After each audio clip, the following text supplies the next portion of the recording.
हमारी चैनल ज्ञान झरना में आपका स्वागत है। इस चैनल में जैसा कि नाम ही है, हर एक वीडियो एक ज्ञान का झरना है और वो ज्ञान जो आपको जिंदगी में बहुत काम आता है, वो ज्ञान जो आपकी सफलता की कुंजी बन सकता है।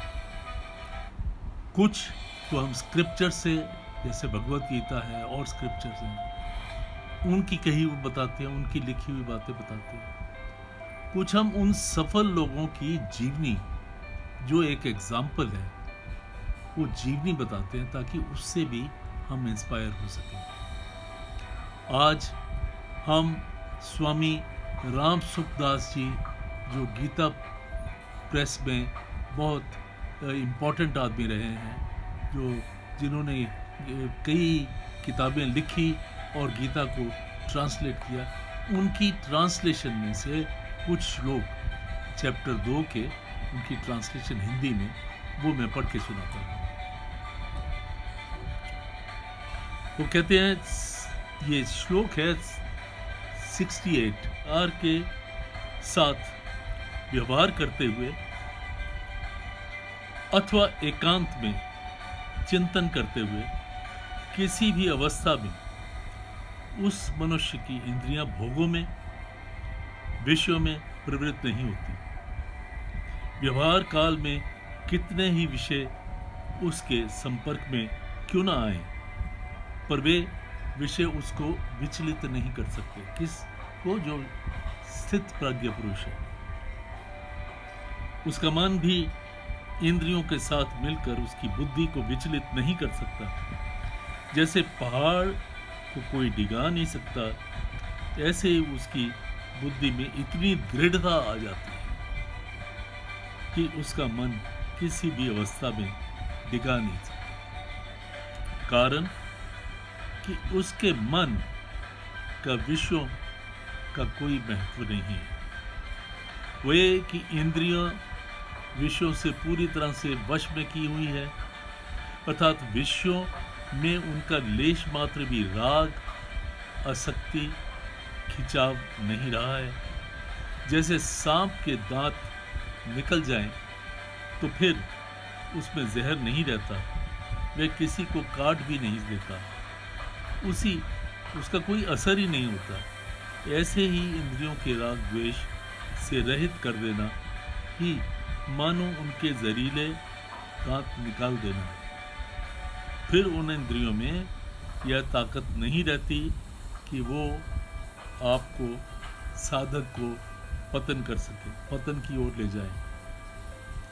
हमारी डिफ़िकल्टी यही होती है कि हम जब भी विषयों के बारे में सोचते हैं, ये चीज़ हमारे पास होनी चाहिए, ये मुझे इतना पैसा मिल जाना चाहिए, अच्छी नौकरी मिल जानी चाहिए, अच्छा घर मिल जाना चाहिए और गाड़ी होनी चाहिए। अगर ये चीज़ों के बारे में हमारा लगाव है तो हम कभी खुश नहीं रह सकते, शांति नहीं मिल सकती। तो आगे वो कहते हैं कि वो विवेक शक्ति जागृत हो जाती है, जिससे कि वह अपना कल्याण कर सकता है। प्राणी मात्र की सेवा को बहुत इम्पोर्टेंस दी गई है। इसका मतलब सोसाइटी की सेवा। सोसाइटी की सेवा में जो सुख है, सोसाइटी की सेवा में जो सेटिस्फैक्शन है, वो और कहीं नहीं। और इतना मैं कह सकता हूँ कि जो सोसाइटी की सेवा करता है, उसका जो बड़प्पन है, उसकी जो सफलता है, वो निश्चित ही होती है। परंतु विवेक शक्ति का दुरुपयोग करके मनुष्य पदार्थों की संग्रह करने में एवं उनका भोग करने में लग जाते हैं। ऐसे वो लग जाते हैं जो कभी भी ये समझ नहीं पाते कि विषयों से इनकी इंद्रियों को कैसे कंट्रोल में करना और उसका क्या फायदा है। आगे कहते हैं, मनुष्यों में जो रात है, अर्थात परमात्मा की तरफ से, अपने कल्याणकारी की तरफ से जो विमुखता है, उसमें संयमी पुरुष जागता है।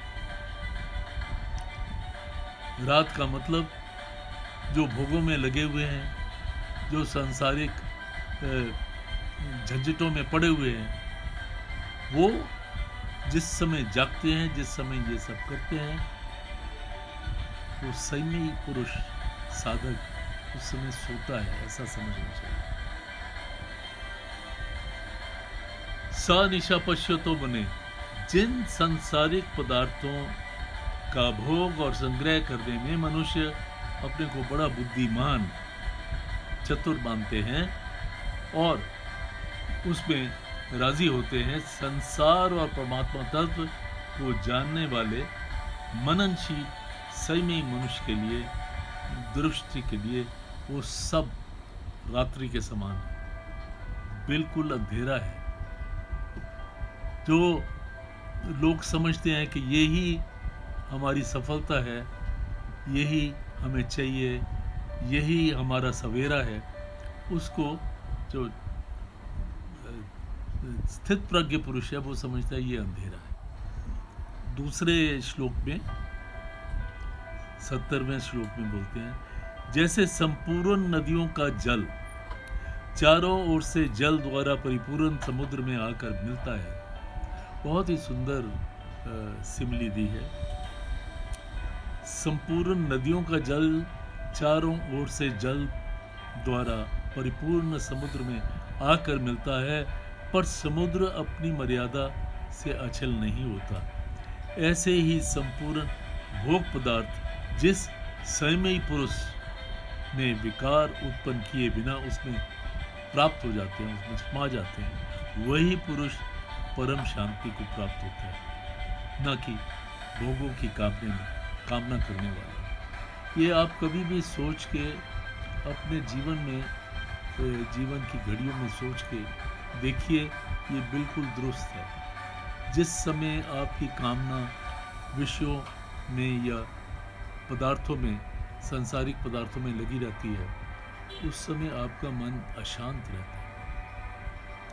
लेकिन जिस समय आपको अपनी जीवन से सेटिस्फैक्शन है, आप ग्रैटिट्यूड महसूस करते हैं कि मेरे पास ये सब चीज़ें हैं और आप शुक्रगुजार होते हैं, उस समय आपके मन को शांति होती है।